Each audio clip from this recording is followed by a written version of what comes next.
أعوذ بالله من الشيطان الرجيم. بسم الله الرحمن الرحيم.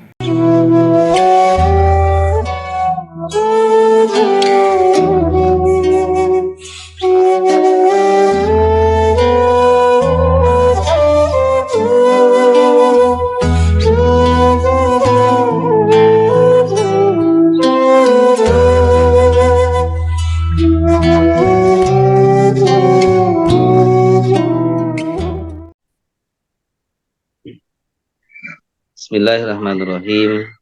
Assalamualaikum warahmatullahi wabarakatuh. Salam. Alhamdulillahirabbil alamin. Alladzi khalaqal mauta wal hayata liyabluwakum ayyukum ahsanu amala wa huwal azizul ghafur. Asyhadu an la ilaha illallah wahdahu la syarikalah wa asyhadu anna Muhammadan abduhu wa rasuluh. Alladzi la nabiyya ba'dah.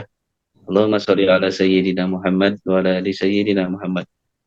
Alhamdulillah, puji dan syukur senantiasa tidak pernah lupa selalu kita panjatkan kepada Allah Subhanahu wa taala atas segala limpahan nikmat serta karunia yang tidak pernah berhenti terus Allah berikan kepada kita semua. Terutama nikmat yang paling besar dalam hidup kita yaitu nikmat iman dan Islam, juga nikmat yang begitu banyak yang Allah berikan kepada kita, sehat, waktu, kesempatan, taufik, hidayah, juga nikmat rezeki. Alhamdulillah. Semoga Allah jadikan kita hamba-hambanya yang terus diberikan kekuatan untuk bersyukur, diberikan kekuatan untuk terus menjaga, dan terus meningkatkan keimanan dan ketakwaan kita pada Allah Subhanahu wa taala sampai dengan akhir hayat kita semua. Amin ya rabbal alamin. Salawat dan salam semoga senantiasa terlimpah dan tercurah pada junjungan kita yang mulia, yang tercinta, Nabi besar Muhammad Sallallahu Alaihi Wasallam. Juga tidak lupa pada para keluarga dan sahabatnya, tabi'in, dan juga sampai pada seluruh umatnya. Mudah-mudahan kita semua yang hadir pada malam hari ini digolongkan Allah sebagai umatnya senantiasa istiqomah hingga umatnya hingga akhir zaman. Amin ya rabbal alamin.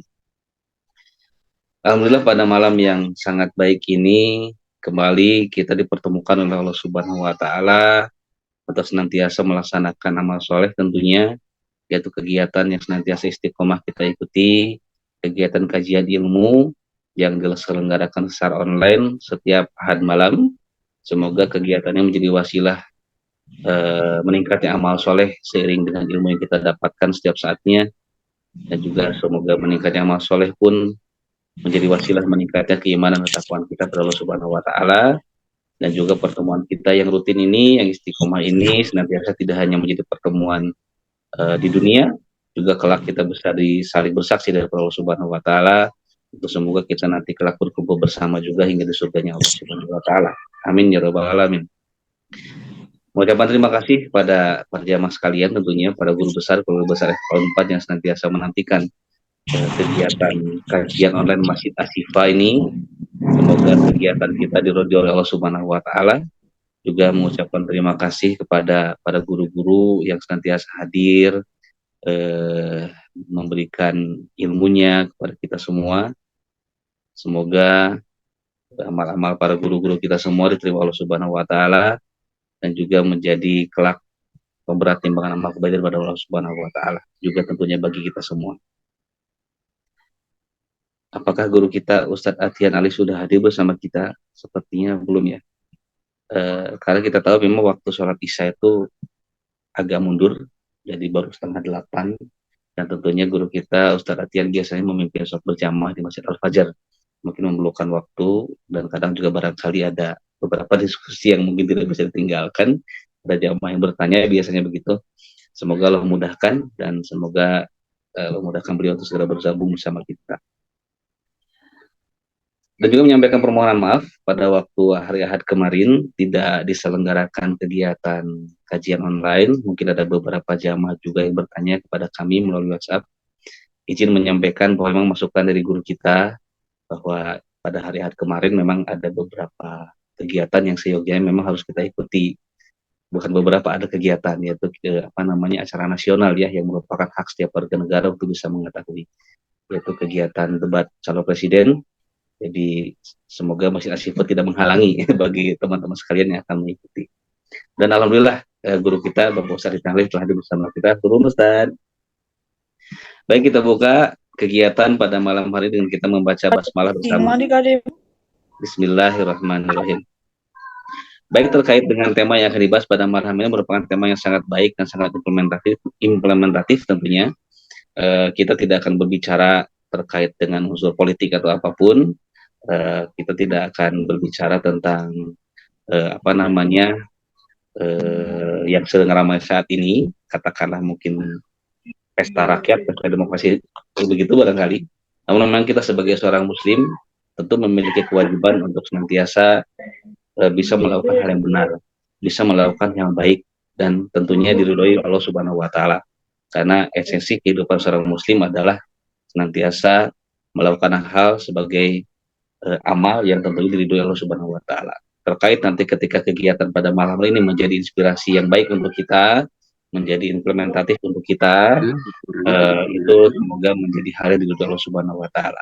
Bagaimana muslim mengatur, bagaimana Islam mengatur untuk seorang muslim untuk menentukan bagaimana Islam menuntun seorang muslim untuk bisa memilih seorang pemimpin yang terbaik, tentunya pemimpin yang bisa memberikan kemaslahatan untuk sebanyak-banyaknya kaum muslimin dan juga alam semesta, tentunya di alam semesta, dan juga tentunya pemimpin yang kelak juga bisa menjadi wasilah kita, tentu rakyatnya senantiasa menjadi semakin dekat dengan Allah Subhanahu wa Ta'ala, dan apalagi bisa menjadi jalan ketakwaan Allah Subhanahu wa Ta'ala. Amin ya rabbal alamin. Baik, langsung saja pada guru kita Bapak Ustadz Adhian Ali Dai, waktu dan medianya kami persilakan. Mangga Ustadz. Baik. Bismillahirrahmanirrahim. Assalamualaikum warahmatullahi wabarakatuh. Waalaikumsalam warahmatullahi wabarakatuh. Alhamdulillah wa syukurillah wa salatu wassalamu ala Rasulillah wa ala alihi wa ashabihi wa mawala. Alhamdulillahi rabba wa bil islam bidina wa bi Muhammadin nabiyya wa rasulah. Mohon maaf, ini suaranya masih dampak dari kegiatan aksi bela Palestina kemarin. Masya Allah, Masya Allah. Bapak-bapak dan ibu-ibu yang saya hormati, kalau kita telusuri ajaran Islam baik dari Al-Quran maupun dari Sunnah Rasulullah SAW, jelas sekali Allah Subhanahu Wa Taala memberikan pilihan pada kita manusia. Hanya manusia dan jin yang oleh Allah diberikan hak untuk memilih. Kalau yang selain jin dan manusia itu oleh Allah ditakdirkan secara absolut, mereka semua Islam. Hanya dua makhluk yang Allah berikan hak untuk memilih, yaitu jin dan manusia. Karena itulah nanti kita akan menemukan di dalam Al-Quran surat Az-Zariyat ayat 56, Allah menyatakan wa ma khalaqtul jinna wal insa illa liya'budun.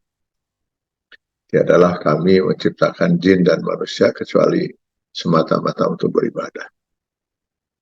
Kenapa hanya jin dan manusia yang disebut oleh Allah SWT? Karena hanya jin dan manusia saja yang nanti punya hak memilih untuk tidak beribadah. Kalau selain jin dan manusia, mereka taat beribadah kepada Allah SWT.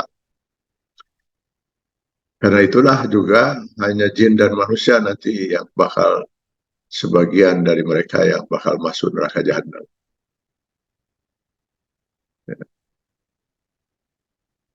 Pilihan yang paling pertama Allah berikan pada kita manusia itu adalah hak memilih untuk beriman atau kafir. Wa qulil haqqu min rabbikum faman syaa falyu'min wa man syaa falyakfur. Al-Kahfi ayat 29. Jadi manusia bebas 100%, Allah berikan hak untuk memilih itu. Nah, ketika manusia itu memilih kafir, maka bebaslah dia untuk menjalani kehidupan ini semau dia. Kita nggak akan pernah sekalipun menemukan satu ayat, satu hadis di mana Allah mengatur kehidupan orang kafir. Orang kafir itu bebas menjalani hidup seperti apa yang dia inginkan. Tinggal nanti di akhirat dia harus menanggung resiko dengan pilihannya itu. Nah, kepada mereka yang memilih beriman, maka sebenarnya sudah tidak ada lagi kebebasan itu. Karena orang yang memilih beriman, dengan sendirinya dia harus Islam. Dari kata aslama, dan orangnya disebut muslim. Artinya berserah diri. Jadi seorang yang memilih beriman, dia menyerahkan diri dia sepenuhnya untuk diatur hidupnya itu oleh Allah Subhanahu wa Ta'ala. Dimengerti atau tidak dimengerti aturan itu oleh akal pikirannya, sesuai atau tidak sesuai dengan hawa nafsunya. Dia harus Islam. Itulah sebabnya kepada orang yang memilih beriman itu Allah menyeru di Al-Baqarah 208, ya ayyuhallazina amanu, wahai orang yang beriman, jika memang kalian memilih beriman, udkhulu fis silmi kafah, masuklah ke dalam Islam itu secara kafah. Siapkanlah diri kalian untuk diatur oleh Allah Subhanahu wa Ta'ala. Mulai dari A sampai Z kehidupannya. Mulai dari urusan masuk WC, keluar WC, sampai mengatur kehidupan bermasyarakat bernegara. Nah, kalau nggak mau diatur, ya jangan memilih beriman. Pilih kafir. Kalau ingin bebas, itu pilihlah kafir. Maka bebas. Itu. Kalau mau memilih beriman, ya harus siap diatur oleh Allah SWT. Maka setiap orang yang beriman, dia harus berupaya agar setiap detik dalam hidup dia, terhitung mulai akil balik sampai sakratul maut, baik dalam bentuk ucapan, perbuatan, sikap, tindakan, itu harus sesuai dengan nilai-nilai ilahi yang ada dalam Quran dan Sunnah Rasulullah SAW. Tetapi karena memang kita ini sudah terlalu lama diracuni oleh pemikiran-pemikiran sekularisme. Sehingga akhirnya yang kita saksikan di negeri yang konon mayoritas penduduknya Muslim, 90% atau 88%, wallahu a'lam, nggak terlihat nilai-nilai Islam itu hidup dalam kehidupan kita, terutama dalam kehidupan berbangsa bernegara. Karena kaum sekuler meyakini bahwa urusan agama, urusan Islam itu hanya urusan, kalau dalam Islam itu urusannya sholat, zakat, saum, haji.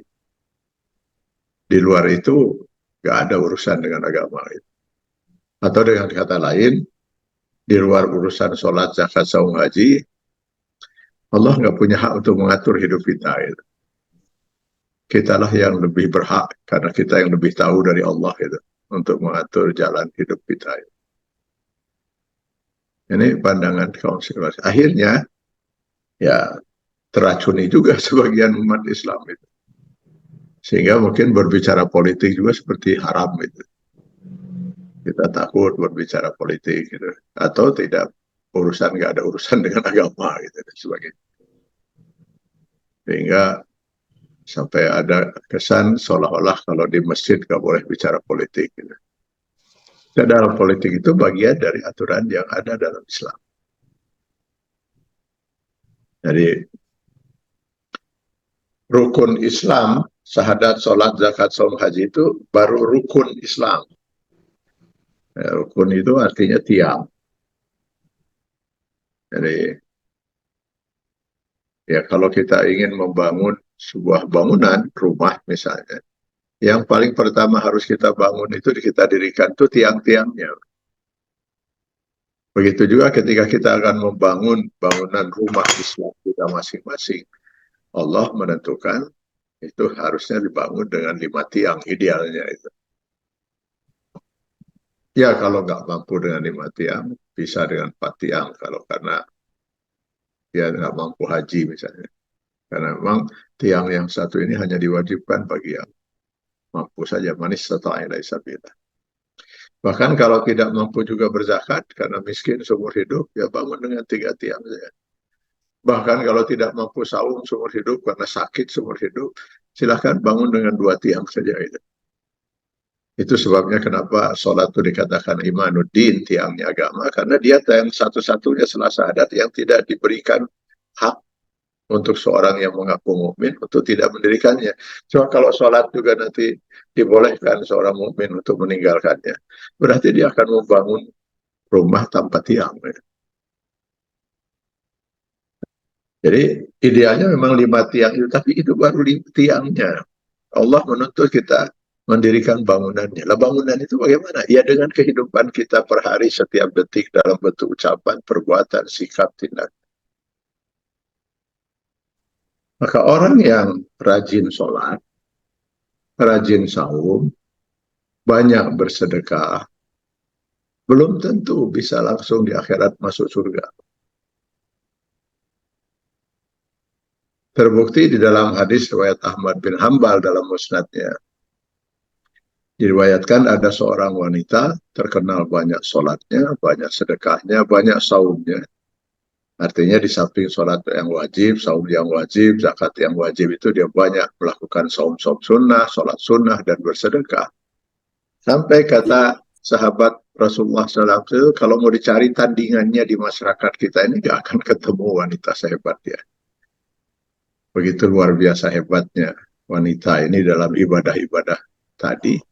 Sampai-sampai Aisyah radhiyallahu anha, istri Rasulullah sempat menduga, kalau boleh saya menduga ini wanita ini mesti ahli surga. Maka terkejutlah sahabat yang bertanya kepada Rasul termasuk Aisyah. Ketika Rasulullah SAW mengatakan, dan Rasulullah la yantiqu anil hawa in huwa illa wahyu yuha. Dia tidak akan pernah mengatakan sesuatu terkait dengan urusan agama kecuali berdasarkan wahyu dari Allah. Kemudian mengatakan, sayang sekali wanita ini kelak di akhirat tempatnya adalah neraka jahanam. Kok bisa begitu Rasulullah? Padahal ibadahnya sangat luar biasa, nggak ada tandingannya di masyarakat kita. Ibadah sholat, saum, sedekahnya. Ya, tapi kalau ibadah yang luar biasa banyaknya itu nanti di akhirat ditimbang di yaumil mizan, maka ibadah itu nggak bisa mengimbangi dosa dia yang terlampau berat, sehingga masuklah dia dalam kategori yang man khaffat mawazinuhu fa ummuhu hawiyah. Lalu gerangan apa dosa yang dia lakukan Rasulullah? Tuzi jiraniha bilisaniha. Dia suka menyakiti hati tetangganya karena lidahnya. Urusan Islam bukan hanya urusan sholat, zakat, saum, haji. Urusan kehidupan kita per detik. Makanya Allah menyatakan di akhirat nanti kita akan dihisab per detik kehidupan kita sesuai tidak dengan aturan Allah dan Rasul. Faman ya'mal misqala dzarratin khairan yara wa man ya'mal misqala dzarratin syarran yara. Maka kalau kita masuk ke dalam tema kita malam hari ini artinya bahwa urusan memilih seorang pemimpin ini bukan masalah yang sepele dalam Islam. Ini masalah yang akan menentukan nasib kita, selamat tidaknya kita dunia, terlebih di akhirat nanti. Baik bagi yang memilih, terutama sekali bagi yang dipilih. Andai kata yang dipilih itu misalnya alhamdulillah misalnya yang terpilih itu seorang pemimpin yang adil, maka dia akan termasuk dalam hadis Rasulullah SAW yang menyatakan sab'atun yuzilluhumullah fi zilli wa la zilla illa zilluh. Ada 7 kelompok manusia yang di akhirat nanti akan dilindungi oleh Allah Subhanahu wa taala, di mana di saat itu tidak ada perlindungan kecuali perlindungan dari Allah Subhanahu wa taala. Yang paling pertama disebut oleh Rasulullah SAW, imamun adil, pemimpin yang adil. Ternyata bukan kiai, bukan ustadz, bukan ulama yang disebut oleh Rasulullah itu, yang akan masuk surga tanpa hisab. Seorang pemimpin yang adil. Ya, kalau kebetulan si pemimpin itu kiai atau ulama, gitu, apakah dia memimpin umat dan sebagainya. Dengan adil ya dia termasuklah itu. Tapi yang mengantarkan dia bisa masuk surga tanpa hisab itu posisi dia sebagai pemimpin. Nah kenapa? Coba kita lihat dalam hadis yang lain, kita ambil contoh misalnya. Anda membuang duri dari jalan, kata Rasulullah. Itu pekerjaan yang sangat enteng sekali, Pak. Insya Allah nggak akan sampai kita keringetan gara-gara melakukan itu. Bukan hanya saja bernilai ibadah di sisi Allah. Bahkan, kata Rasul, itu termasuk syu'batun min syu'batil iman. Salah satu cabang dari keimanan. Bukti keimanan seseorang. Ya, berniat karena Allah ingin menyelamatkan orang lain, takut nanti ada orang celaka karena keberadaan duri. Nah, kalau hanya sekedar membuang duri dari jalan, di mana resikonya kalau tidak dibuang mungkin itu juga ada seorang yang bisa celaka karena tertusuk duri misalnya. Itu sudah merupakan ibadah. Bagaimana dengan seorang pemimpin yang adil, yang berhasil membuang duri-duri kehidupan masyarakat? Nggak ada. Sosial, ekonomi, politik, hukum, sehingga membuat masyarakat yang dipimpinnya itu sejahtera, bahagia, lahir, batin, dunia, akhirat. Berapa ibadah?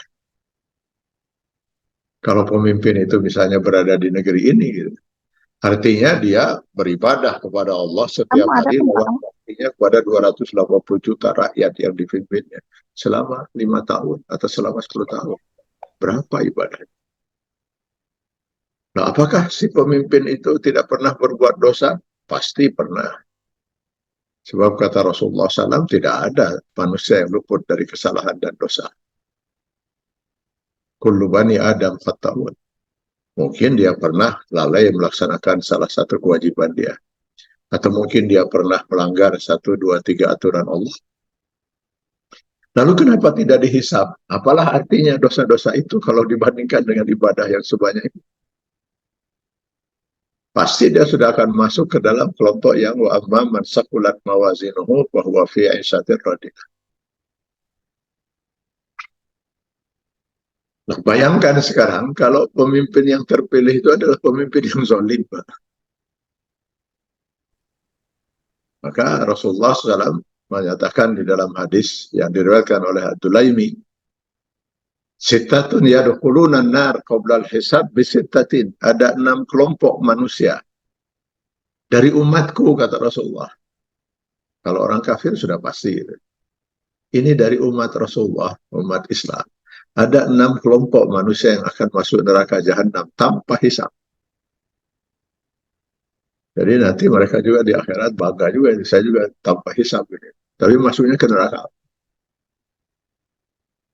Dari ke-6 kelompok ini yang paling pertama lagi disebut oleh Rasulullah SAW dalam hadis itu, al-umara bil jur, para pemimpin karena kezalimannya.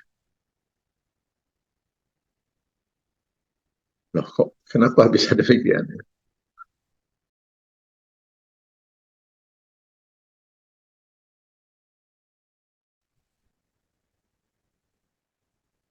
Juga dikutip oleh Imam Al-Ghazali, saya baca di kitab Al-Minhajul Abidin. Ya, yaitu kenapa demikian? Kalau kita lihat di dalam hadis yang lain misalnya, dalam Sahih Bukhari, diriwayatkan ada pernah seorang wanita, kata Rasulullah, kelak nanti di akhirat dia akan masuk neraka jahanam. Gerangan apa yang mengantarkan dia masuk neraka jahanam? Dia pernah menzolimi seekor kucing. Menzolimi artinya si kucing itu gak punya salah apa-apa.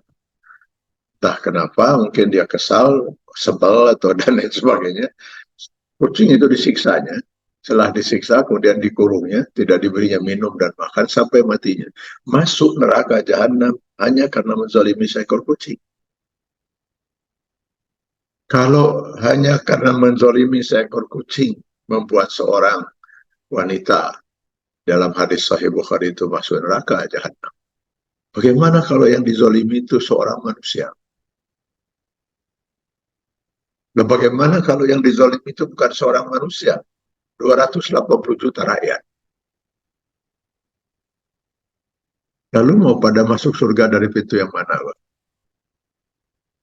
Sayang, saya katakan tadi ya, bahwa nilai Islam yang luar biasa ini sudah jauh terpisah dari kehidupan kita umatnya.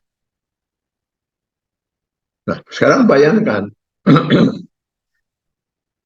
andai kata sebagai pemilih kita berhasil memilih pemimpin yang adil, maka kita punya saham di situ.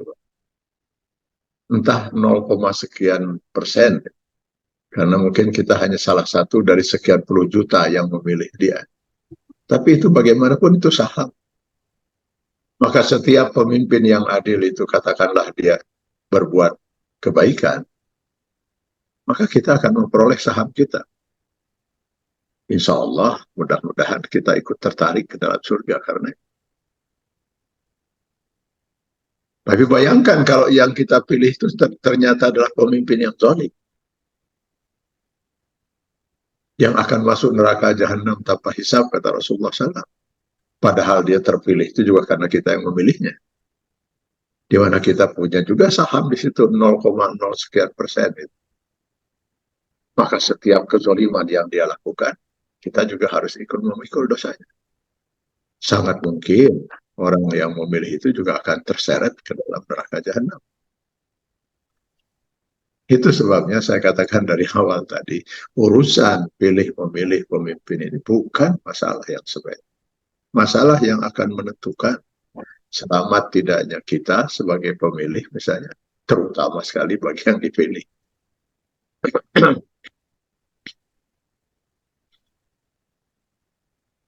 Nah, sekarang kalau kata kuncinya itu adalah adil ya. Yang menyelamatkan itu adalah pemimpin yang adil ya. Yang tidak selamat itu adalah pemimpin yang zalim. Lalu apa sebenarnya pengertian yang dimaksud dengan adil dan zalim dalam Islam?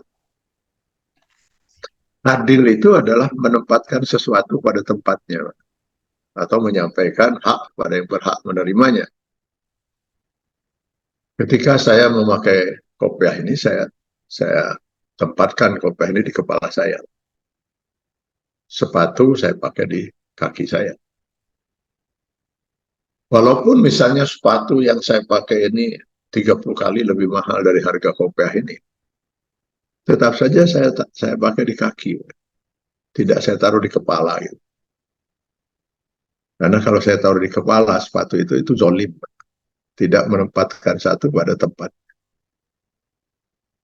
Maka seorang manusia yang adil dalam konsep Islam adalah manusia yang benar-benar menempatkan kebijakan, ucapan, perbuatan, sikap, tindakannya sesuai dengan aturan dan hukum Allah, sesuai dengan Quran dan Sunnah. Maka dia sudah adil dalam kepada dirinya. Setiap seorang melanggar aturan Allah itu zalim. Itu sebabnya ketika Adam dan Hawa melanggar aturan Allah, memakan buah kuldi, lalu mereka sadar, apa doa mereka berdua? Rabbana zolamna anfusan. Ya Allah, sungguh kami telah menzolimi diri kami sendiri. Karena sudah melanggar aturan Allah. Artinya pemimpin yang adil itu seorang pemimpin yang siap untuk memikul sebuah jabatan yang diembannya sesuai dengan aturan Allah dan Rasul. Dia siap untuk memanfaatkan jabatan yang dia miliki untuk membawa masyarakat yang dipimpinnya itu agar menjalani aturan dan hukum Allah. Tentu saja, karena di negara kita tidak mempergunakan syariat Islam, ya dia tidak akan mampu sepenuhnya melaksanakan syariat Allah. Tapi dia harus berusaha seoptimal mungkin yang dimungkinkan oleh aturan hukum dan konstitusi yang ada di negeri ini untuk bisa mewujudkan nilai-nilai ilahi dalam kehidupan masyarakat yang dipimpin.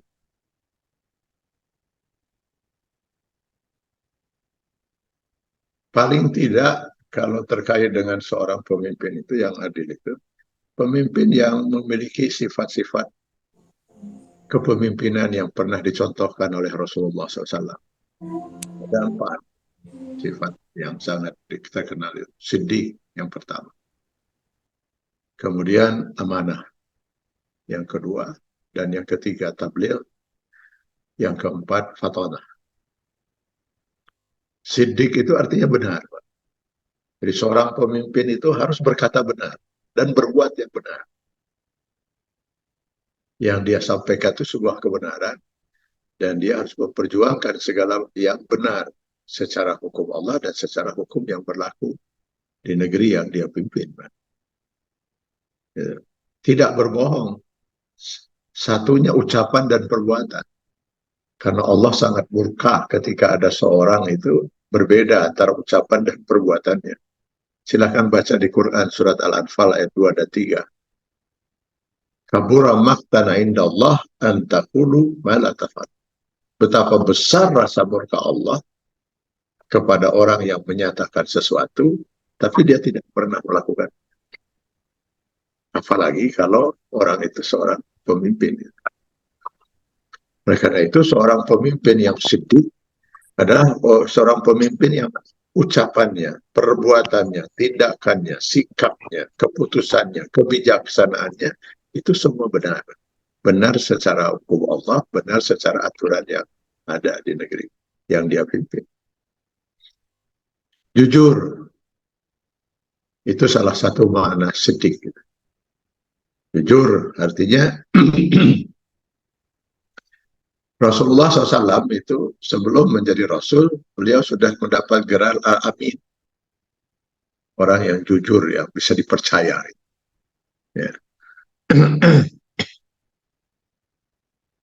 Yang kedua adalah amanah. Artinya dia siap memikul jabatan itu untuk memakmurkan rakyat yang dipimpinnya. Bukan untuk kepentingan pribadi, kepentingan keluarga, atau kepentingan kelompoknya. Kalau dia memimpin sebuah negara, artinya dia harus bertanggung jawab untuk memimpin dan mensejahterakan ya seluruh rakyat yang ada di negeri itu.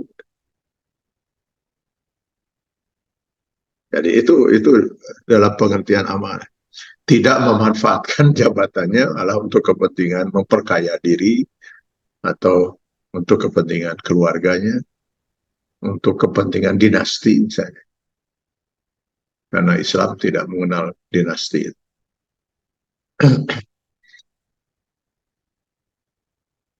Dan yang ketiga adalah tabligh. Artinya dia harus menyampaikan kebenaran itu. Dia harus mempertanggungjawabkan seluruh kebijakan dan tindakannya dengan jujur. Menyampaikan apa adanya. Tidak berusaha untuk menutup-nutupi kesalahan yang dia perbuat.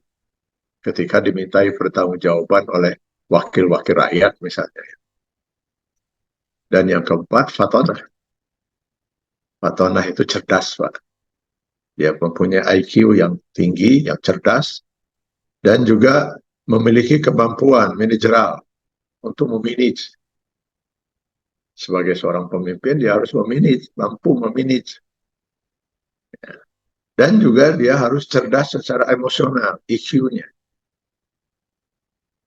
Wal kazimin al-ghaiz di Al-Imran 135. Dia mampu mengendalikan amarah dan emosinya. Sehingga dia hanya akan marah kalau memang sudah saatnya harus marah. Dan tidak akan pernah marah kalau dia belum saatnya harus marah.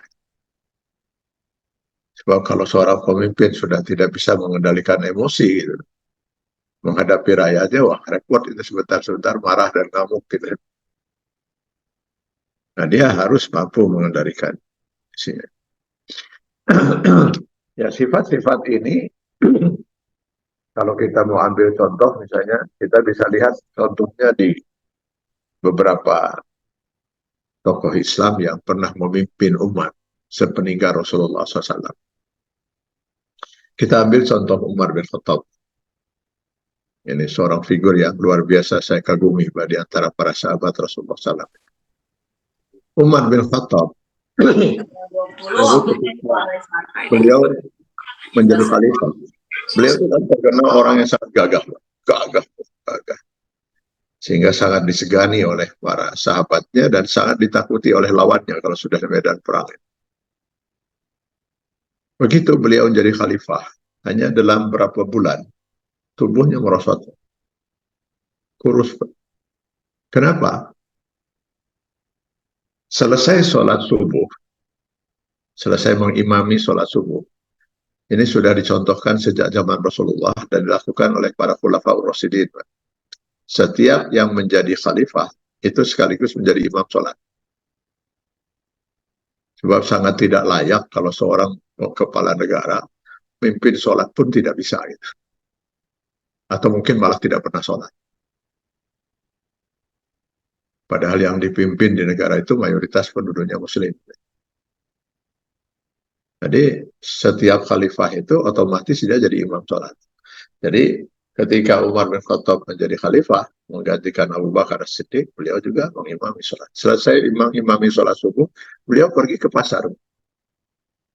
Apa yang dilakukan di pasar? Berjualan.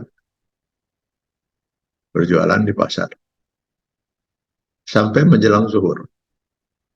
Nanti selesai sholat zuhur, nah kemudian beliau menjelang sholat zuhur, beliau meninggalkan pasar untuk bersiap-siap mengimami sholat zuhur. Selesai sholat zuhur, barulah beliau secara khusus memikirkan negara. Sampai menjelang maghrib. Setelah nanti mengimami sholat maghrib dan isya, barulah malam itu beliau kemudian masuk kampung, keluar kampung untuk melihat kondisi rakyat. Jadi kapan beliau istirahat? Sehingga dalam berapa bulan tubuhnya merosot. Lalu kenapa beliau berdagang di pasar? Karena beliau tidak mau digaji sebagai kepala negara, sepeser pun. Jadi pagi hari beliau berdagang. Kepala negara berdagang di pasar. Barulah setelah para sahabatnya itu memelas kepada Umar bin Khattab, sudahlah terima gaji dari negara, sekedar untuk makan untuk kamu dan keluarga, agar kamu bisa konsentrasi memikirkan negara, memikirkan. Barulah beliau makanya aku nggak gaji ala kadarnya untuk bisa cukup makan dia dan keluarganya. Terbukti suatu ketika pernah anaknya Abdullah bin Umar meminta kepada ayahnya, tolong belikan saya baju baru, kata anaknya. Marah Umar bin Khattab. Apakah karena kamu anak seorang khalifah, lalu kamu ingin baju kamu itu istimewa dibanding anak-anak yang lain? Anaknya malah kemudian mengatakan, terbalik ayah. Saya malah khawatir saya ini menjadi bahan cemoohan anak-anak yang lain. Kenapa? Bagaimana tidak? Seorang anak khalifah, bajunya nggak ganti-ganti. Ternyata anaknya hanya punya 2 baju. Satu dipakai, satu dicuci. Maka tertegunlah Umar bin Khattab. Baiklah, kata Umar bin Khattab, saya akan belikan kamu baju satu lagi. Biar kamu punya 3 lah, jangan ulah 2 teing gitu. Tapi ayah tidak punya uang. Seorang kepala negara nggak punya uang untuk membelikan anaknya satu baju. Karena itu, kata Umar bin Khattab, cobalah kamu pergi ke temui Khazin Baitul Mal, bendaharawan yang memegang kas negara. Sampaikan salam ayah. Katakan pada bendaharawan itu, jika ayah ingin mengambil uangnya, uang gajinya, kan dia sudah bergaji sekarang nih, gajinya yang bulan depan sekarang, untuk membelikan kamu baju baru. Dengan senang hati, putranya Abdullah ini pergi. Sampai di sana, disampaikan salam ayahnya, dan sampaikan pesan. Apa kata sang bendaharawan ini? Wahai anakku, tolong sampaikan salam saya kepada ayah. Dan sampaikan pada ayahmu, bendaharawannya tidak akan pernah mengeluarkan uang itu sepeser pun. Kecuali jika ayahmu bisa menjamin, apakah sampai bulan depan dia masih bisa bertahan sampai bulan depan sebagai khalifah. Bagaimana kalau besok lusa dia sudah tidak menjadi khalifah, sementara gajinya yang bulan depan sudah saya keluarkan.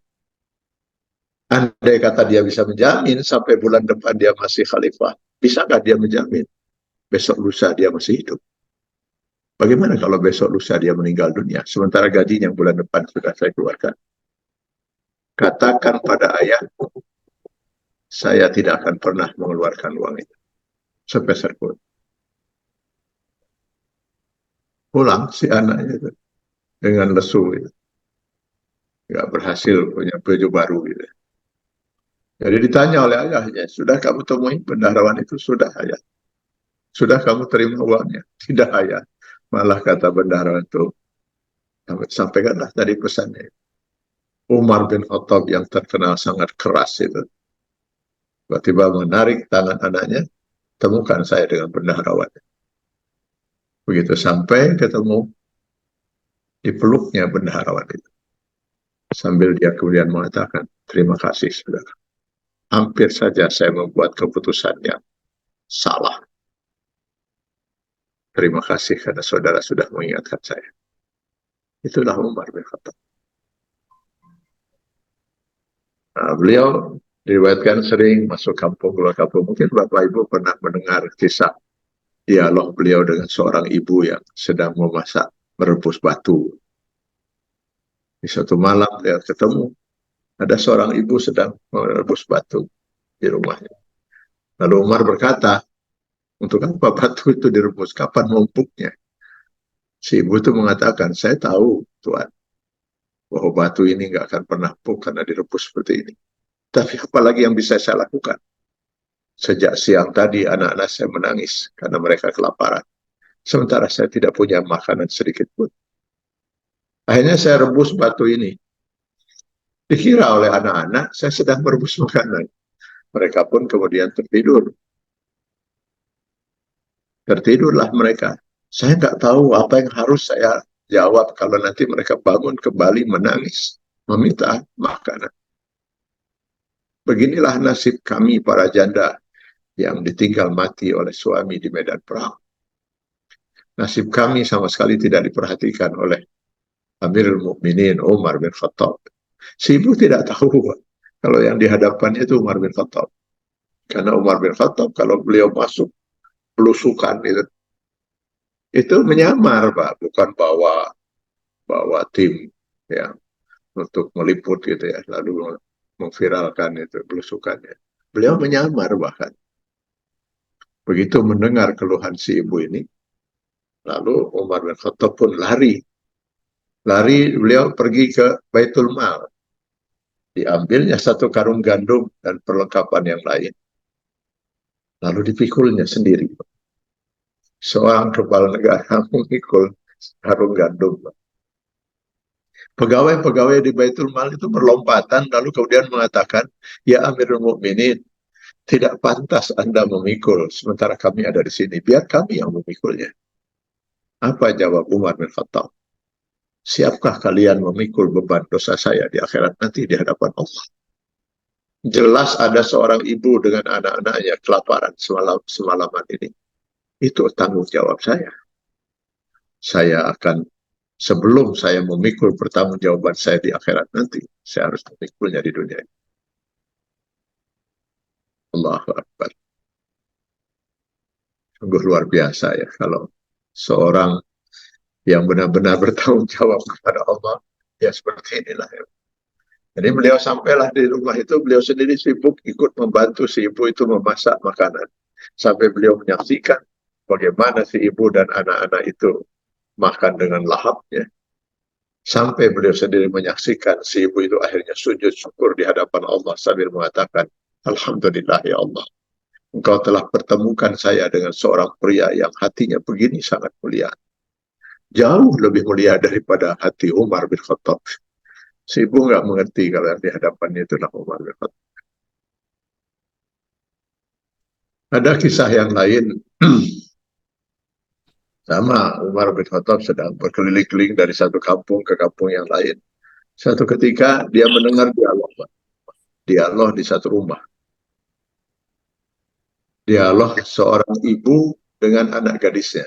Di mana si ibu mengatakan, nah, coba campur susu yang kita mau jual besok dengan air.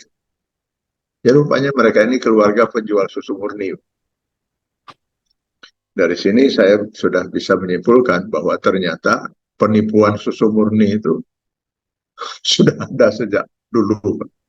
yang sampai sekarang malah dikembangkan ke yang lain juga kan. Selain susu murni itu ada madu asli, ada bensin murni, itu sudah nggak pada murni juga, susah gitu mencari yang murni itu yang mana gitu sekarang.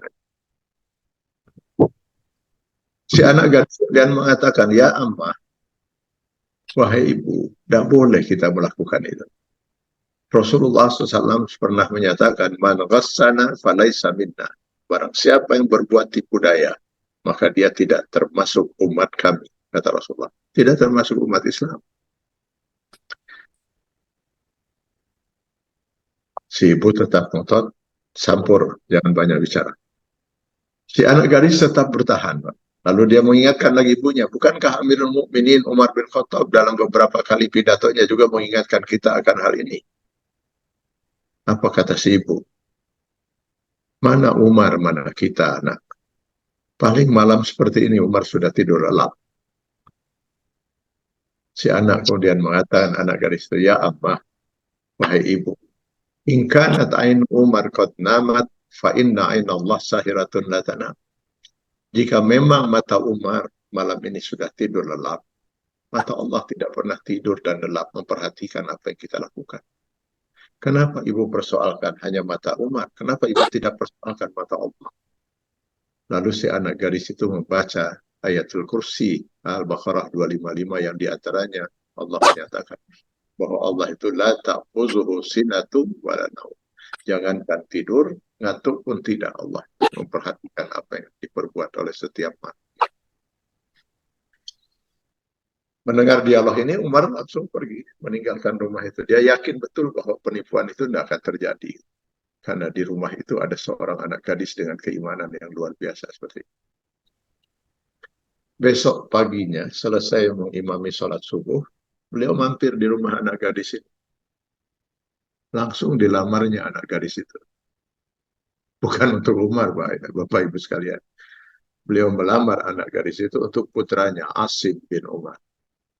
Yang nanti kalau kita baca dalam sejarah, anak gadis inilah yang kemudian dikenal dalam sejarah nenek dari Khalifah Umar bin Abdul Aziz. Khalifah yang kelima yang terkenal luar biasa sangat jujurnya itu. Yang kalau kita baca dalam sejarah, beliau pernah ketika jadi khalifah itu ngobrol dengan salah seorang gubernurnya dalam urusan negara malam itu ya. Ketika pembicaraan mereka sudah selesai dan mulailah mereka bicara urusan pribadi, urusan keluarga, bagaimana anak-anak sehat di rumah dan lain sebagainya. Maka Umar bin Abdul Aziz mematikan lampu minyak yang ada dalam ruangan itu. Sehingga mereka berdua ngobrol dalam keadaan gelap gulita satu dengan lain dan nggak bisa melihat wajah yang lain. Sang gubernur merasa heran lalu bertanya, kenapa engkau matikan lampu minyak yang ada dalam ruangan ini sehingga kita harus ngobrol dalam keadaan gelap gulita seperti ini? Apa jawab Umar bin Abdul Aziz? Wahai gubernurku, tadi kita bicara urusan negara. Dan sekarang kita sudah bicara urusan pribadi, urusan keluarga. Sementara lampu minyak yang kita pergunakan di ruangan ini, minyaknya dari Baitul Mal, dari kas negara. Saya tidak rela kita mempergunakan setetes minyak tanah dari kas negara dalam urusan pribadi seperti ini. Wayahna popaikan, kata Umar bin Aziz. Allahu Akbar. Bahkan saya baca lagi dalam riwayat, pernah beliau itu sedang kerja di ruang kerjanya malam itu, Pak.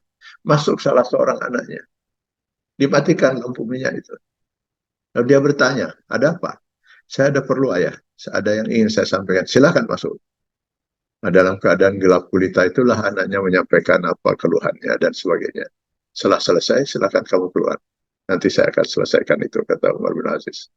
Setelah anaknya keluar, barulah lampu minyak itu dinyalakan lagi, Pak.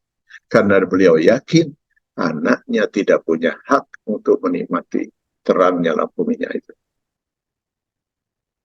Inilah sebenarnya kriteria seorang pemimpin yang ideal, yang harusnya muncul gitu untuk memimpin sebuah negara yang mayoritas penduduknya Muslim seperti ini.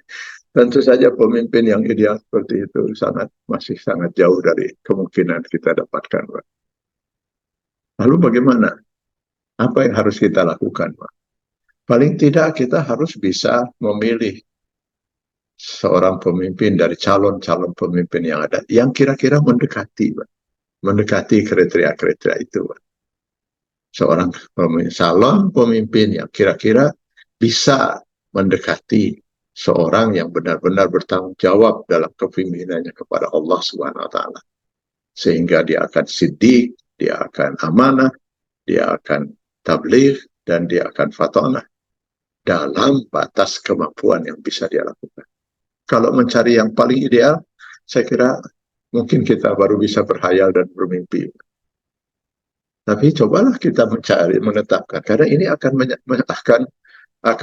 menjadi pertaruhan kita untuk selamat kitanya juga, selamat tidaknya kita, dan selamat tidaknya negeri ini, Pak. Karena itu, ya, kalau di tahun 2019 itu, kita melihat umat Islam ini terbelah, Pak. Sehingga saya tahu bahwa ada sebagian karena bingungnya akhirnya lebih memilih golput. Saya bisa memahami itu. Dan saya bisa ikut membenarkan kalau sampai ada orang akhirnya memanfaatkan haknya untuk golput. Karena memang membingungkan sekali siapa yang harus dipilih. Saya sendiri di 2019 nggak berani berbicara seperti ini, Pak. Karena saya sendiri tidak punya keyakinan semana yang semestinya harus dipilih. Yang ini begini, yang ini begitu, dan lain sebagainya. Sulit kita untuk menentukan pilihan. Dan wajarlah kalau umat Islam itu sampai terbelah. Dan kalau kemudian ada seorang ustaz mengatakan, sudahlah, pilih saja salah satu. Ini bagian dari istihad. Kalau istihad kita benar, kata Rasulullah, 2 pahala kita dapatkan. Kalau ternyata istihad kita salah, kita tetap selamat, dapat 1 pahala. Saya setuju. Saya setuju untuk kondisi 2019 yang lalu. Saya pun akhirnya beristihad. Wallahu a'lam, istihad saya benar atau tidak menurut Allah Subhanahu wa taala. Dan memang istihad itu hanya berlaku ketika masalah yang kita hadapi itu zonni, meragukan. Tidak qat'i. Kalau qat'i, nggak bisa kita beristihad. Ruang istihad itu hanya pada yang zonni. Saya ambil contoh begini, qat'i itu pasti, Pak, yakin. Dalilnya jelas. Saya ambil contoh misalnya, sholat subuh itu 2 rakaat, maghrib itu 3. Gak boleh ada seorang ulama beristihad. Sebenarnya subuh itu bisa 3, bisa 4 rakaat. Maghrib itu bisa 3, bisa 5 rakaat. Oh, tidak boleh sama sekali. Dan tidak akan pernah ada seorang ulama berani beristihad seperti itu. Kenapa? Dalilnya sudah qat'i. Hadisnya sudah jelas menyatakan. Contoh Rasulullah sudah jelas, hadisnya jelas. Subuh itu 2 rakaat. Atau saya ambil contoh yang lain. Memberikan isyarat waktu tahiyat dengan telunjuk, itu dalilnya qat'i, Pak. Ada hadisnya. Hadisnya Rasulullah mengatakan, berilah isyarat dengan telunjukmu. Maka ini nggak boleh lagi ada ulama beristihad. Lalu kemudian ada misalnya ulama beristihad, sebenarnya kalau tidak pakai telunjuk juga bisa pakai jempol misalnya, atau pakai kelingking, atau pakai jarum manis. Nggak bisa, Pak. Hadisnya sudah jelas, berikan isyarat dengan telunjukmu. Di situ nggak ada lagi ruang istihad. Sudah qat'i, pasti dalilnya. Tetapi kapan telunjuk itu digerakkan? Nah, ini nggak ada keterangannya dalam hadis. Nah, di sini baru ruang istihad. Maka ada ulama yang bukan berpendapat, ya sejak awal at-tahiyat saja. Sampai akhir itu. Telunjuk itu memberi isyarat. Ada pendapat ulama seperti itu. Imam Syafi'i kemudian berpendapat, oh tidak, dia hanya digerakkan ketika menyebut ilallah, asyhadu an la ilaha illallah. Baru digerakkan telunjuk itu. Sampai akhir tahiyat. Kata Imam Hanafi, tidak. perlunya si telunjuk itu digerakkan ketika menyebut kata nafi dalam syahadat. Asyhadu an la naik kata. La ilaha illallah. Turun lagi. Nah, cuma sebagai itu saja tugasnya. Telunjuk itu kata Imam Hanafi. Sudah 3 kan. Kata Imam Hambali, mazhab Hambali, tidak. Si telunjuk hanya digerakkan setiap menyebut nama Allah. At-tahiyatul mubarakatus salawatut thayyibatu lillah. Nah, ada nama Allah. Assalamualaikum ayuhan nabi wa rahmatullah wa barakatuh. Assalamualaikum wa ala ibadillahi salihin. Asyhadu an la ilaha illallah. Asyhadu anna Muhammad Rasulullah. Setiap nama tersebut nama Allah digerakkan. Itu kata mazhab Hambali. Kata Imam Maliki tidak. Si telunjuk itu digerakkan ke kiri dan ke kanan mulai dari awal at-tahiyat sampai selesai. At-tahiyatul barakatuh salawatul thayyibatu lillah. Assalamualaikum. 5 pendapat. 5 mazhab.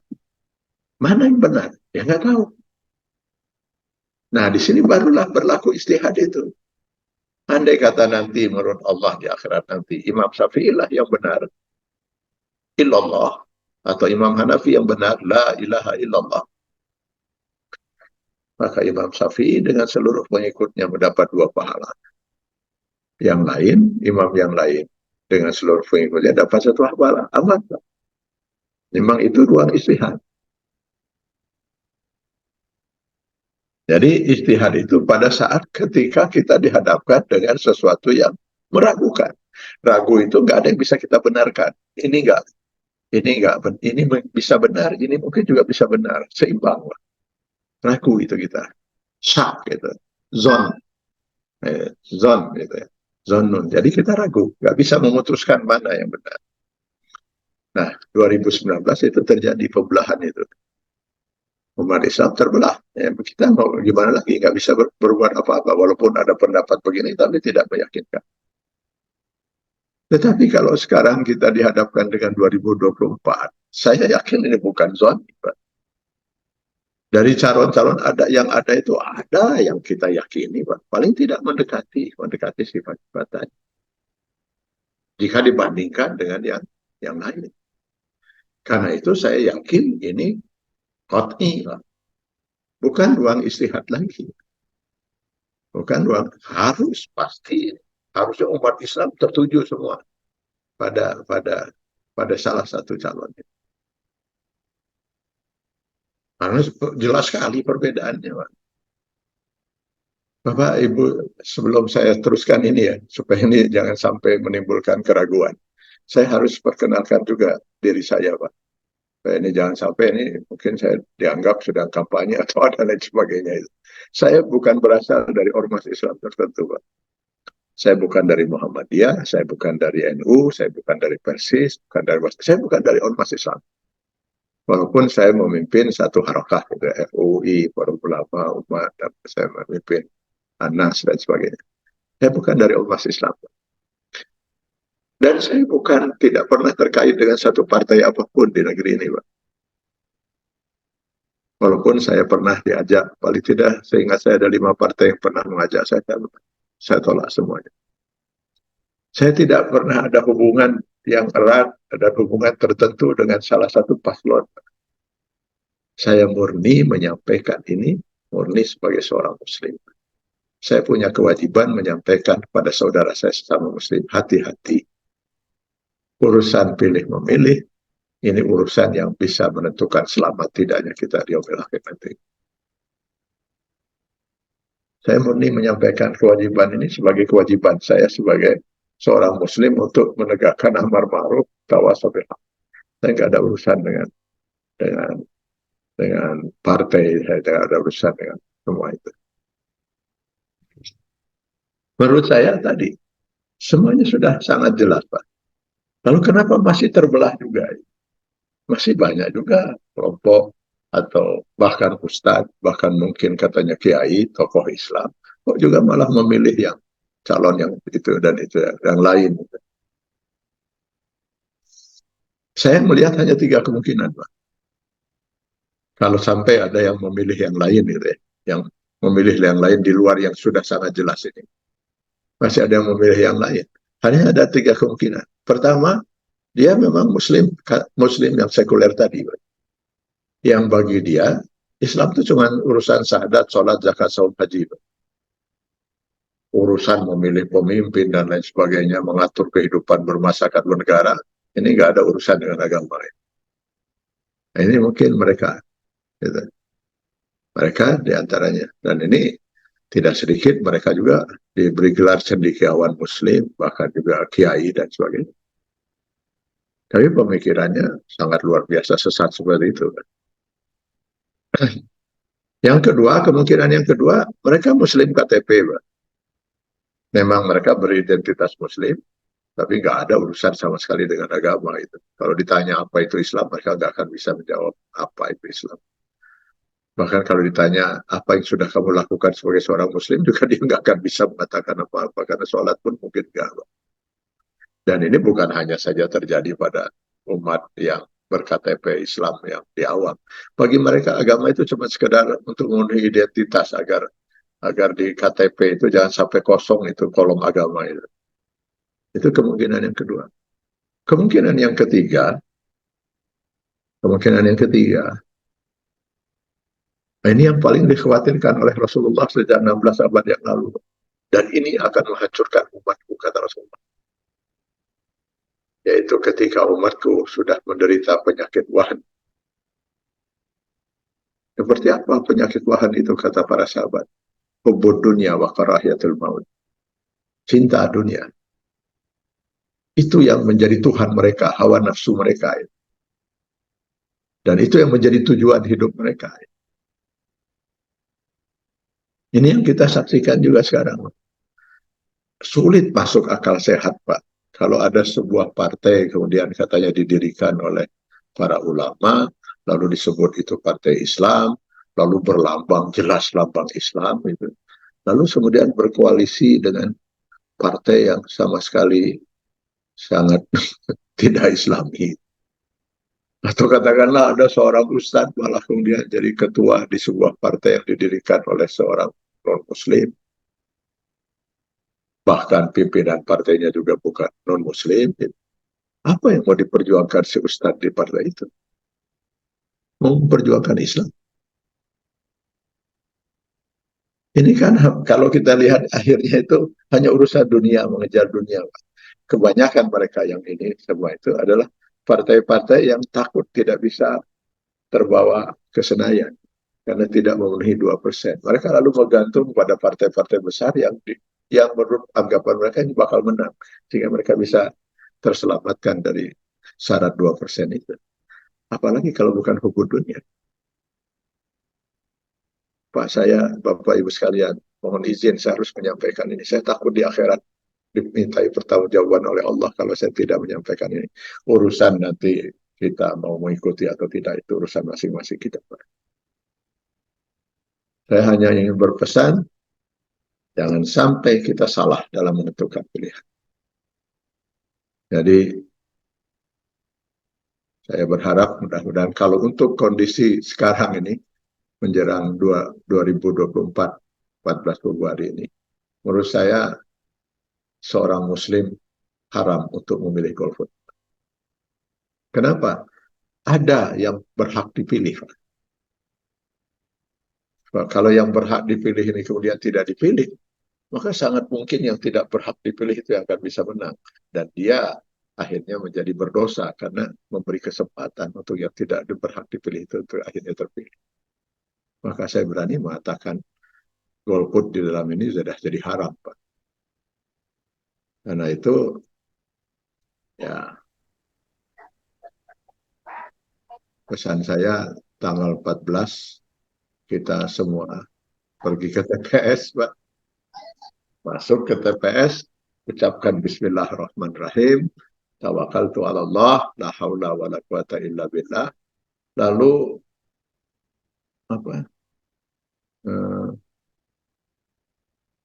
Kayak pakai paku ya biasanya deh. Dicolok itu, Pak. Colok satu, Pak. Ya. Jadi coblos satu. Wajib memilih satu. Kenapa? Sebab kalau nanti Bapak Ibu mencoblos dua, atau 3, itu nanti oleh penyelenggara akan dinyatakan suara saudara tidak sah karena yang dicoblos itu 3-3-nya. Supaya suara Bapak Ibu itu dinyatakan sah, maka wajib memilih 1. Insya Allah mudah-mudahan kita selamat semua dunia dan akhirat. Billahi taufiq wal hidayah. Assalamualaikum warahmatullahi wabarakatuh. Waalaikumsalam warahmatullahi wabarakatuh. Masya Allah, syukur jazakallah Ustaz. Begitu para jamaah sekalian. Alhamdulillah kita telah mendapat berbagai macam pencerahan ilmu dari guru kita, Bapak Ustaz Yahya Kanali. Bagaimana sosok pemimpin yang seharusnya memang memiliki kriteria yang telah disebutkan, yang mendekati sifat-sifat yang ada pada diri Rasulullah Shallallahu Alaihi Wasallam. Dan semoga Allah mudahkan kita semua untuk bisa memilah sebelum memilih tentunya. Dan semoga pilihan yang nanti kita laksanakan merupakan pemilihan yang nanti sesuai dengan hati nurani, dan semoga apa yang disampaikan Ustaz tadi semuanya kita pahami, dan semoga Allah takdirkan kita semua untuk memiliki seorang pemimpin yang soleh, pemimpin yang takwa, pemimpin yang bisa memberikan rasa adil bagi seluruh rakyat Indonesia, dan tentunya semakin menjadi wasilah tentunya bagi kita semua, tentunya menjadi hamba yang bertakwa kepada Allah Subhanahu Wa Taala. Satu Ustaz izin membacakan ternyata ada pertanyaan yang masuk, Ustaz. Izin bertanya. Tadi sudah saya baca pertanyaannya. Nah, ini ada pertanyaan dari Ibu Yuniarti yang intinya beliau bertanya tentang pemimpin yang tidak menepati janji, ya mungkin pemimpin yang zalim. Tadi sudah dijawab oleh Ustaz ya seperti apa. Dan pertanyaan dari Dr. Beni Benadi ini juga mewakili pertanyaannya Ibu Yuniarti. Jadi saya izin membacakan pertanyaan Dr. Beni Benadi ini karena tadi juga sempat disinggung oleh Ustaz pada paparan. Ini mungkin ingin diperjelas pada Ustaz. Izin saya bacakan. Assalamualaikum Pak Ustaz, punten bertanya. Kita sering mendengar istilah politik identitas, pencitraan, paparan visi misi, kedekatan dengan ulama dan sebagainya. Karena hal-hal tersebut membuat kesan yang baik kita terhadap beliau, sehingga mungkin kita memilih dia untuk menjadi pemimpin. Tapi ternyata pada perjalanan kepemimpinannya ternyata dia tidak amanah, bahkan zalim, Ustaz. Apakah kita yang memilih juga ikut menanggung dosanya? Dan bagaimana menyikapi hal tersebut, Ustaz? Ustaz. Ya. Ada yang rajin, Pak, mencatat gitu ya. Mencatat janji-janji kampanye 5 tahun yang lalu, atau hampir 5 tahun yang lalu itu. Ternyata dari janji-janji itu yang rajin mencatat itu. Konon katanya ada 30 janji yang tidak dipenuhi. Jadi memang biasa, mungkin karena masih banyak masyarakat kita ini yang awam gitu ya, bahkan mudah termakan oleh janji, sehingga orang memilih itu sesuai dengan janjinya itu. Bukan melihat apakah mungkin janji itu bisa dipenuhi atau tidak. Maka biasanya dalam kampanye itu kita lihat yang ada itu umbar janji. Wah, janji ini saya akan begini, saya akan begitu, dan seterusnya. Padahal untuk orang yang mengerti, tentu mereka bisa memperkirakan apa mungkin ini janji itu bisa dipenuhi atau tidak. Gitu. Nah, sehingga orang yang mengerti tentu tidak akan bisa terpengaruh oleh janji-janji yang semacam itu. Gitu ya. Ternyata memang tadi ada sekitar 30 janji yang tidak dipenuhi. Gitu. Karena itu pandai-pandailah kita gitu ya untuk membedakan mana janji yang hanya sekedar untuk memperdayai rakyat yang tidak mengerti, dengan janji yang memang betul-betul yang wajar itu bisa terpenuhi sesuai dengan visi misi yang dia katakan. Yang pertama, yang kedua, kalau kita sering kali ada politik identitas gitu ya. Kalau memang dia seorang muslim selama ini, memang dia harus menunjukkan identitasnya sebagai seorang muslim. Ya, itu ya. Kalau dia seorang muslim selama ini, ya memang dia harus tunjukkan bahwa dirinya adalah seorang muslim. Seorang muslim yang taat, misalnya. Dekat dengan ulama, dekat dengan umat. Gitu. Harus dia tunjukkan. harus dia tunjukkan identitas dia. Wa ana muslim. Inna salati wa nusuki wa mahyaya wa mamati lillahi rabbil alamin la syarika lahu wa bidzalika umirtu wa ana minal muslimin. Wa ana minal muslimin. Harus. Yang kita tentu tidak ini kan itu dengan politik identitas dia kita istilahkan sebenarnya dia hanya berpura-pura saja berwajah seperti muslim yang taat, tiba-tiba pakai kopiah, pakai pakai baju koko, datang ke pesantren gitu ya. Padahal seumur hidupnya nggak pernah dia menginjak di pesantren gitu.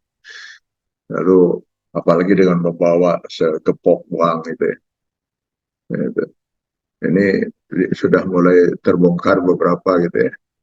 Konon katanya ada beberapa pesantren itu yang dapat gebokan uang itu antara 1 sampai 8 miliar. Gitu. Nah ini yang harus ditolak itu yang semacam itu yang kita sebut politik identitas itu ya. Tiba-tiba jadi dekat dengan ulama, dengan kiai. Hanya karena menjelang pemilu saja. Nanti setelah pemilu selesai, apalagi kalau sudah terpilih, insya Allah nggak akan pernah lagi menginjak pesantren itu lagi.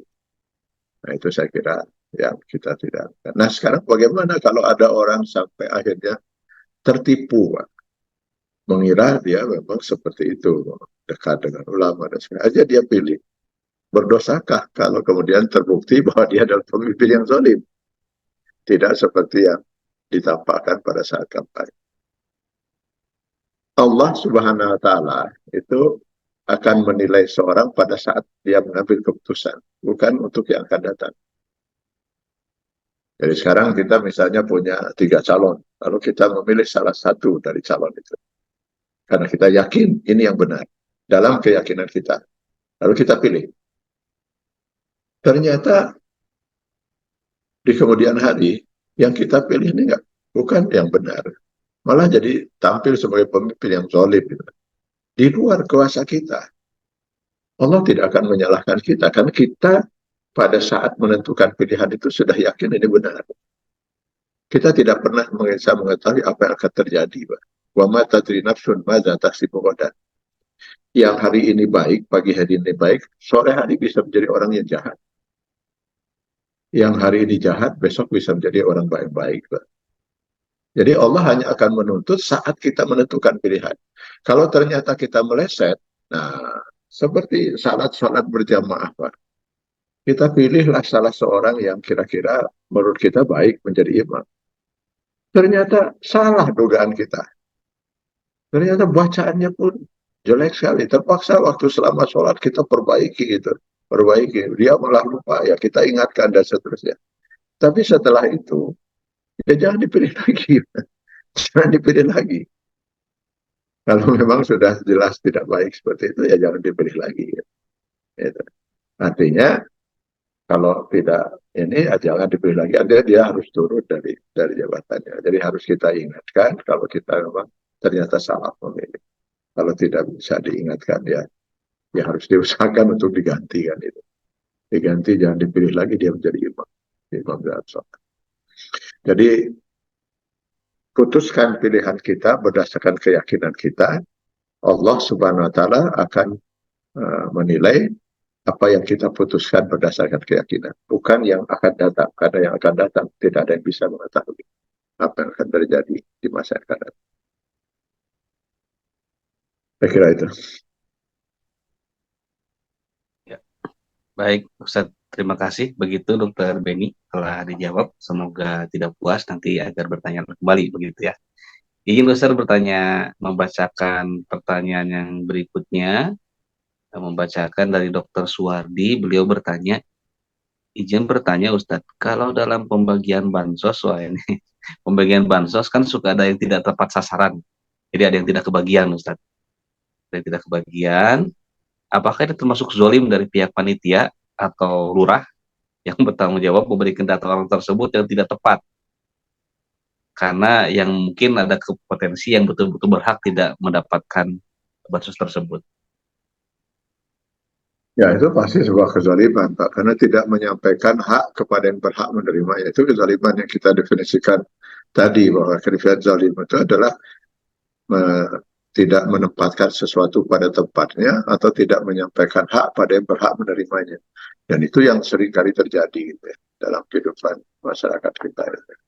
Artinya yang akhirnya mendapat bagian adalah yang bukan berhak untuk menerima, tapi itu keluarga dari Pak Lurah, keluarga dari Pak ini, keluarga dari itu. Mereka kemudian dapat, sementara yang berhak dapat itu sudah terjadi. Hampir jadi sampel pembicaraan hampir di berbagai daerah yang saya tahu kan itu ya. Termasuk di daerah saya. Gitu. Di daerah saya juga saya pernah mengalami itu gitu. Ketika kita percayakan pada ketua RW-nya atau ketuanya, tolong daftar-daftar orang yang berhak untuk menerima itu di mana saja gitu ya, pada siapa saja gitu. Nah, lalu diprotes oleh yang situ. Loh kok kenapa bisa masuk daftar itu? Mereka kan orang berkecukupan itu hanya karena dekat dengan Pak RW-nya saja masih keluar. Sudah seperti itu. Makanya memang harusnya itu betul-betul lewat sebuah penelitian siapa mustahik dari bansos itu. Dan betul-betul orang yang dipercayakan itu amanah sehingga betul-betul menyampaikan pada orang yang berhak. Saya ingin sedikit menambahkan ini masalah karena mungkin kita nggak ada kesempatan lagi gitu ya untuk mendekati nanti tanggal pemilihan. Yang saya sangat khawatirkan sekarang ini ada pertama kecurangan, dan ini yang menjadi kekhawatiran semua pihak gitu. Dan memang ini yang menyedihkan terjadi di negeri kita gitu ya. Harusnya pesta demokrasi pemilu itu dinikmati oleh masyarakat, itu ditunggu waktunya dengan santai dan tenang. Yang ada sekarang itu semua orang pusing memikirkan gimana mengatasi kecurangan. Karena memang kecurangan itu apalagi untuk pemilu kali ini, Pak. Ini hampir semua orang berkeyakinan ini pemilu yang paling bobrok dari semua pemilu yang pernah ada. Kecurangannya masif sekali, Pak. Masif sekali, terstruktur. Yang kalau saya melihatnya dari sisi Islam, andai kata nanti yang terpilih itu pemimpin hasil curang, artinya dia bukan yang berhak. Yang berhak itu malah tersingkir, Pak. Karena jujur itu tersingkir. Yang menang itu yang curang. Misalnya itu. Artinya, maka negeri ini akhirnya dipimpin selama 5 tahun oleh orang yang bukan haknya. Maka seluruh kebijakan, seluruh aturan, seluruh apa yang dia perbuat selama 5 tahun, semuanya haram. Lalu kita mau mengharapkan ridha Allah dari mana? Bagaimana mungkin negeri ini diberkahi dari ridha Allah ketika dipimpin oleh seorang yang menurut Allah haram, karena bukan hanya.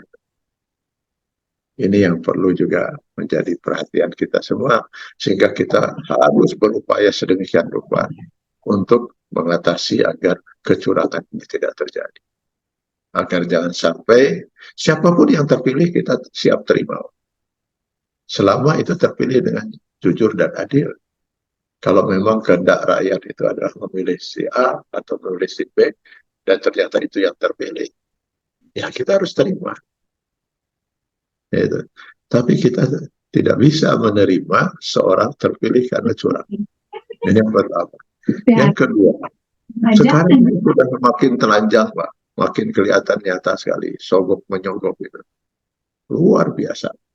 Luar biasa. Dan itu sangat nampak sekali. Tidak ada rasa malu lagi untuk melakukan itu. Padahal kalau kita lihat di dalam hadis riwayat Ibnu Majah itu, laknatullah ala rasi wal murtasi. Allah melaknat orang yang menyogok dan yang disogok. Laknat. Kutukan Allah. Dalam hadis yang lain diriwayatkan oleh Ahmad bin Hanbal.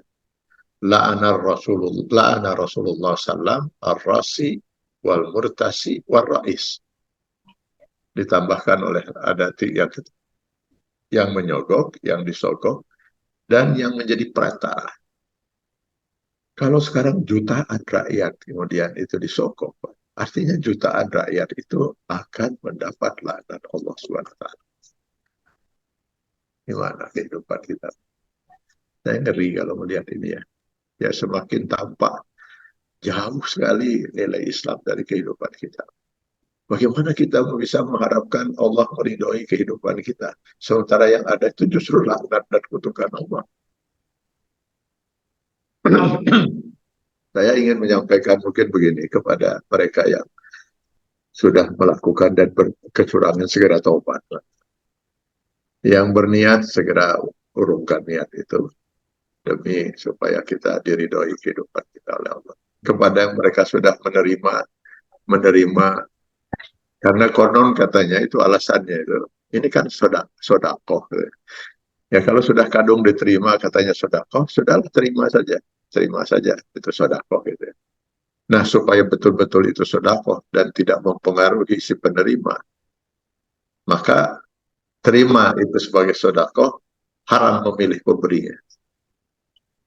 Kenapa? Kalau dia kemudian terpengaruh dengan pemberian itu untuk jadi akhirnya memilih si pemberi, padahal dia tidak ada niat untuk memilih si pemberi, dia sudah kena sogok dan berhak untuk dapat laknat Allah SWT.